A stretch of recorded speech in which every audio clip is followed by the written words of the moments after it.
England Bharat జట్ల మధ్య 5 test మ్యాచ్ల సిరీస్ లో భాగంగా తొలి టెస్ట్ మ్యాచ్ తొలి రోజు భారత జట్టు ఇంగ్లాండ్ పై పూర్తి ఆధిపత్యాన్ని ప్రదర్శించింది. 3 వికెట్లు కోల్పోయి 359 పరుగులతో పటిష్ట స్థితిలో ఉంది. అయితే తొలి రోజు మ్యాచ్ అనంతరం డ్రెస్సింగ్ రూమ్ వద్ద శుభ్మన్ గిల్, రిషబ్ పంత్లకు తోటి క్రికెటర్లు గ్రాండ్ వెల్కమ్ పలికారు. కోచ్ గౌతమ్ గంభీర్ వారిని ఆప్యాయంగా హత్తుకుని అభినందించారు.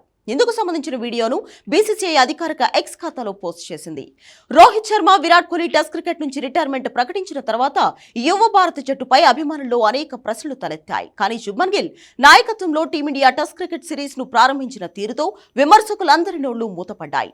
మొదటి రోజు టీమిండియా కేవలం 3 వికెట్లు కోల్పోయి 359 పరుగులు చేసింది. కెప్టెన్ శుభ్మన్ గిల్, రిషబ్ పంత్ ప్రస్తుతం నాట్అవుట్ గా ఉన్నారు. మొదటి రోజు రిషబ్ పంత్ కూడా అద్భుతమైన బ్యాటింగ్ ప్రదర్శనతో అర్ధ సెంచరీ సాధించాడు. చివరి రోజు ఆట ముగిసే సమయానికి శుభ్మన్ గిల్, రిషబ్ పంత్లు క్రీజ్ లో ఉన్నారు.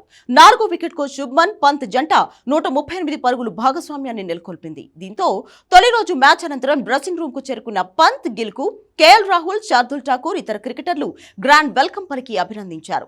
కోచ్ గౌతమ్ గంభీర్ శుభ్మన్ గిల్, రిషబ్ పంత్ను ఆప్యాయంగా హత్తుకుని అభినందించారు. ఇందుకు సంబంధించిన వీడియో సోషల్ మీడియాలో వైరల్ అవుతోంది.